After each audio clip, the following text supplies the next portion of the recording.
Students, we were at chapter number 6, activity 6.8, page number 61. Take about a teaspoon of vinegar.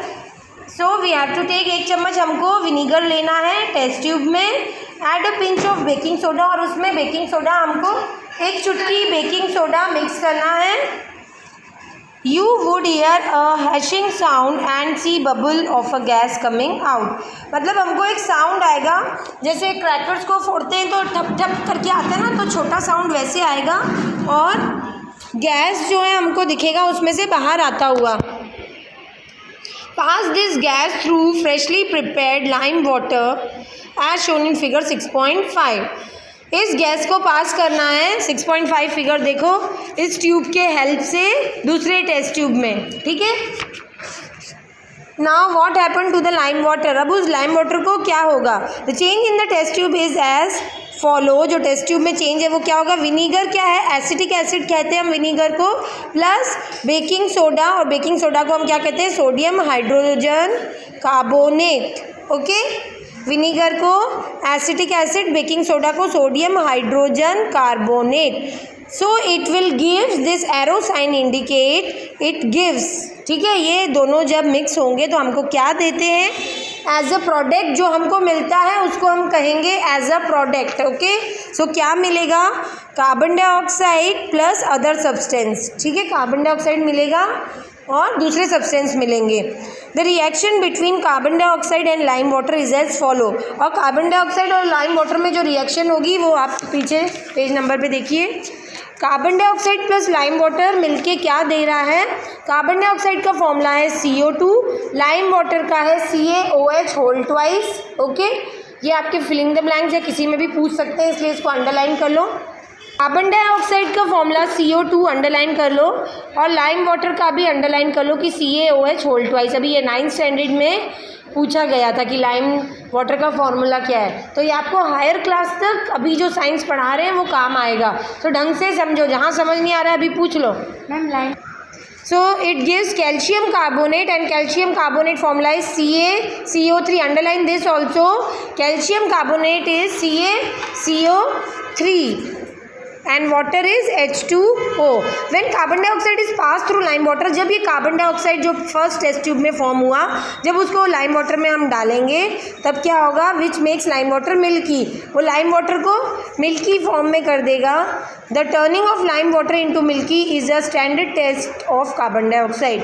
और carbon dioxide test में ऐसा ही होता है कि जब वो पास होता है लाइम वाटर में तो वो उसको मिल्की कर देता है, तो वो बताता है कि ये carbon dioxide is present. You will use it in chapter 10 to show what the air we breathe out is rich in carbon dioxide. इसको हम चैप्टर नंबर 10 में पढ़ेंगे कि हमारी एयर में भी कार्बन डाइऑक्साइड है. In activity 6.6, 6.8, you saw that each changes one or more new substance were formed. ठीक है. हमने 6.6 एक्टिविटी और 6.8 एक्टिविटी में देखा था कि वो हमारा कलर ब्लू से ग्रीन चेंज हो गया था.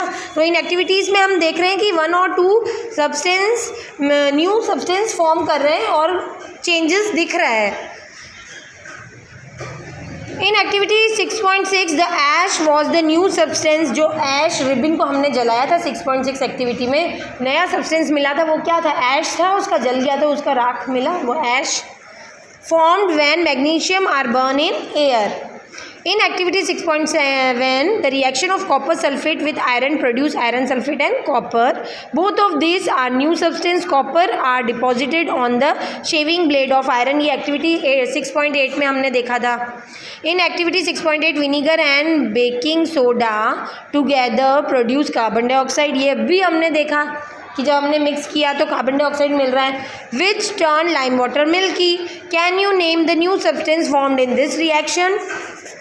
अ change in which one or more new substance are formed is called a chemical reaction. और इसको केमिकल रिएक्शन को हम क्या कहते हैं, ऐसा चेंज जिसमें 1 और मोर न्यू सब्सटेंस मिलते हैं, आर फॉर्म्ड, उसको क्या कहते हैं, chemical change.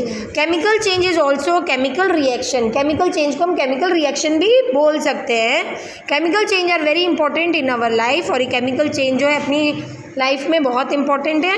All new substance are formed as a result of chemical change. मतलब दो चीज़ों को मिला के कुछ न्यू सब्सटेंस का इन्वेंशन होता है तो वो हमारी लाइफ के लिए अच्छा ही है ना, कुछ न्यू प्रोडक्ट मिलता है।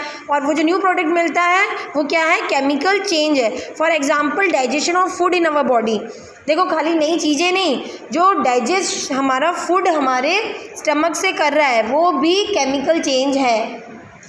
डाइजेशन प्रोसेस ही नहीं होगा तो हम कैसे डाइजेस्ट कर पाएंगे फूड को, और हम फिर कैसे हेल्दी रहेंगे।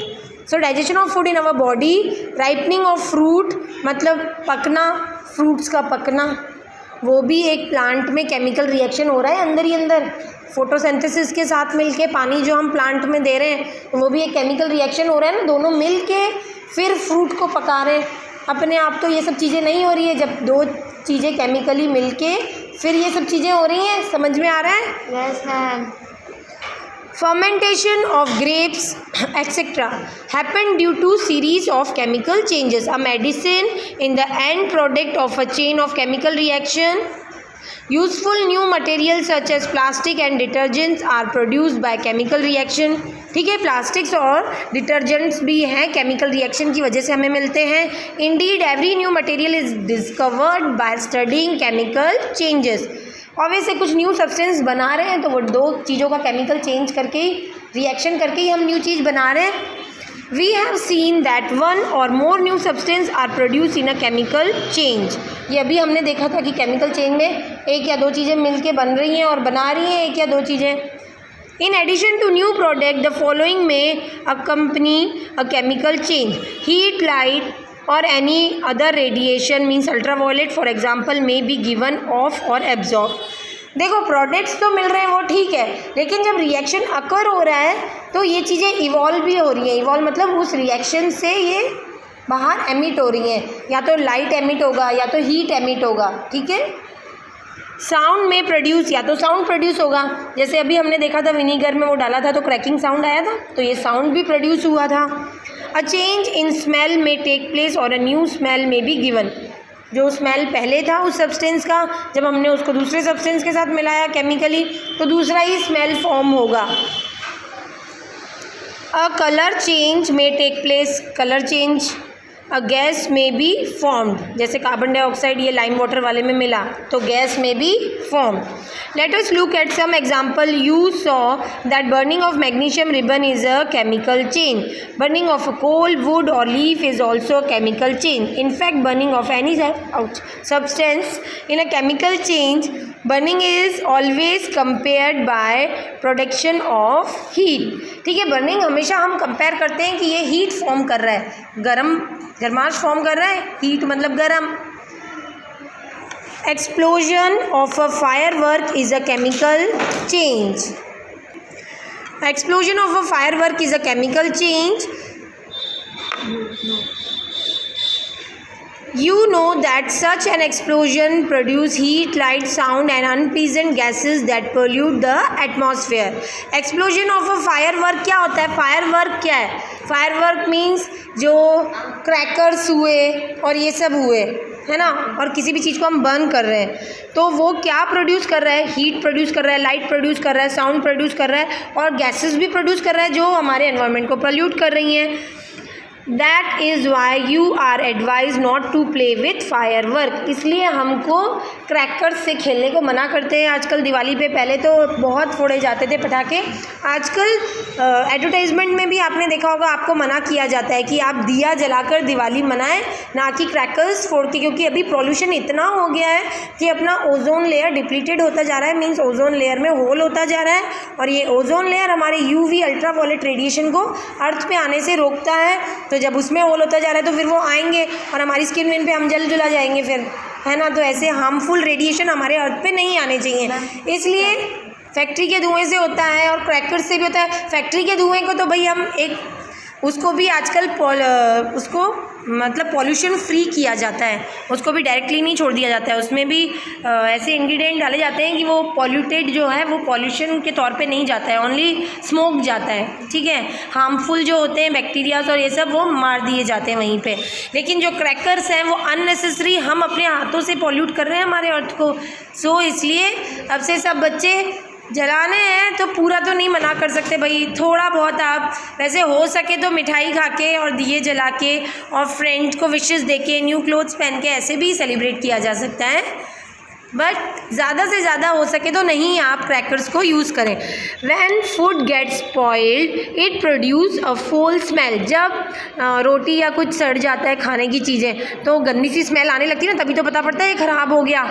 शैल we call this change a chemical change, क्या हम उस चेंज को केमिकल चेंज बोल सकते हैं? You must have notice, yes, why no, You must have noticed that a slice of an apple acquires a brown color if it is not consumed immediately. आप Apple काटते हैं घर पे, अगर हमने उसी समय नहीं खाया तो थोड़ी देर बाद आप वो एप्पल देखते हैं ब्राउनिश कलर का होने लगता है। If you have not seen this change in colour cut a fresh piece of apple and keep it away for some time, अगर आपने नहीं देखा है तो आज घर जाना और एप्पल को काटना और देखना। Repeat the same activity with the slice of potato और ब्रिंजल, यही चीज़ पोटैटो और ब्रिंजल में भी होता है, अगर आपने नोट किया हो तो, नहीं किया है तो आज पोटैटो काट के देखना, ब्रिंजल भी काट के देखना। The change of colour in this case is due to the formation of new substance. So, if you have not seen change in color, cut a fresh piece of apple, keep it away for some time. Repeat the same activity with the potato and brinjal. Change of color in this case is due to the formation of new substance. Are not this change chemical change? In chapter 5, you neutralize an acid with a base if neutralization is a chemical change. Now come to rusting of iron. Rusting of iron means जंग लगना लोहे पे। Let us get back to rusting. This is one change that affect iron articles, means लोहे के articles को ये affect करता है, and slowly destroy them, और धीरे धीरे क्या करता है, जंग लगता है तो कटता जाता है चीज़ और वो फिर डिस्ट्रॉय हो जाता है। Since iron is used in making bridges, ships, cars, trucks, bodies and many other articles, means car, ship, इन सब का बॉडी, इन सब व्हीकल्स की बॉडी को बनाने में हम आयरन को यूज़ करते हैं। The monetary loss due to rusting in huge. The process of rusting can be represent by the following equation. अब हम इसको साइंटिफिकली इक्वेशन से रिप्रेजेंट करते हैं कि कैसे ये दो चीज़ें रिएक्ट होके और दूसरा प्रोडक्ट बना रही हैं और जो वो उसको ख़राब कर रहा है।